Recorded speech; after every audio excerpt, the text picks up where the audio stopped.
தென்றலே மெல்ல பேசு சீரியல்ல இன்னைய எபிசோட்ல கலா என்ன நடந்தாலும் பரவாயில்ல, இந்த இளமதிய வீட்டுக்குள்ள விடமாட்டேன் அப்படின்னு சொல்லிக்கிட்டு இருக்கிறாங்க. போலீஸும் வக்கீலும் அப்படின்னா நாங்க சட்டப்படி நடவடிக்கை எடுப்போம் அப்படின்னு சொல்றாங்க. உடனே பரம இருந்துகிட்டு, விடுமா அவ இங்கேயே வந்து இருக்கட்டும், நம்ம இப்பொழுதைக்கு இவளை இங்க இருந்து அனுப்புனோம்னா அவ சவால்ல ஜெயிச்ச மாதிரி ஆயிடும். அது மட்டும் இல்ல, இந்த விவாகரத்து கேஸ்ல அவ தான் ஜெயிப்பா. நம்ம இவ்வளவு நாள் இவளை இங்க வச்சுட்டு இப்ப கடைசியில தோத்து போய் அவளை வெளியில அனுப்புன மாதிரி ஆயிடும். அதனால இன்னும் 4 மாசம் தானே இங்கேயே இருக்கட்டும் அப்படின்னு பரம அப்படியே மாத்தி பேச ஆரம்பிச்சிடுறாப்புல. கலாவுக்கே அதிர்ச்சியா தான் இருக்கு.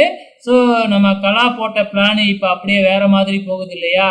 ஸோ இளமதி கிட்ட பரம வேணும்னே வந்து பாத்தீங்கன்னா வெறுப்பா பேசுற மாதிரி வெறுப்பா பேசிட்டு போயிடுறாப்புல. அதுக்கப்புறம் என்ன, இளமதி இப்ப வீட்டுக்குள்ள மறுபடியும் ரீஎன்ட்ரி கொடுக்குறாங்க. வீட்டுக்குள்ள ரீஎன்ட்ரி கொடுத்த உடனே கலாவும் இளமதியும் ஒருத்தருக்கு ஒருத்தர் சேலஞ்ச் பண்ணிக்கிறாங்க. திருப்பியும் உள்ளார வந்துட்டேன் பாத்தியா, இதுக்கப்புறம் நான் இங்க இருந்துகிட்டே உன்னோட சுய ரூபத்தெல்லாம் வெளியில கொண்டு வரேன் பாரு அப்படிங்கிற மாதிரி டைலாக் அடிச்சுக்கிட்டு இருக்கிறாங்க. பார்க்கலாமா அப்படிங்கிற மாதிரி சவால் விட்டுக்கிறாங்க.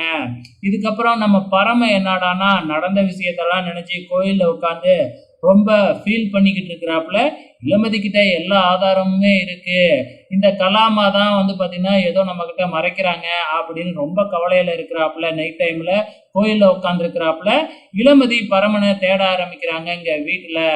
எங்க தேடியும் காணோம் அப்படின்னு உடனே மறுபடியும் குடிக்க ஆரம்பிச்சுட்டானா. இப்பதான் வயிற்றுல கத்தி குத்து ஆகி இன்னும் சரியா கூட ஆகல, அது கூட குடிக்க ஆரம்பிச்சிட்டானே அப்படின்னு சொல்லி பைக்கை எடுத்துக்கிட்டு பரமனை தேட ஆரம்பிக்கிறாங்க. கடைசியில கோயில்ல உட்கார்ந்து இருக்கிறத நம்ம இளமதி பாத்துறாப்புல.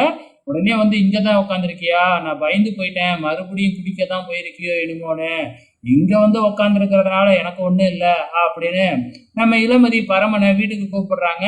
ஆனா பரம இளமதி கிட்ட இன்னும் வந்து பாத்தீங்கன்னா வெறுப்பா இருக்கிற மாதிரியே நடிச்சுக்கிட்டு இருக்கிறாப்புல.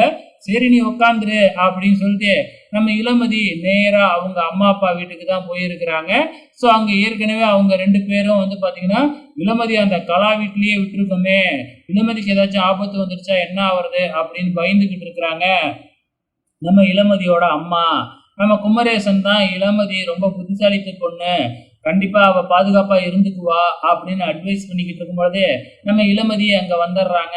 தன்னோட அப்பா அம்மாவுக்கு சாப்பாடு வேறையா எடுத்துக்கிட்டு வந்திருக்காங்களாட்டுக்கு.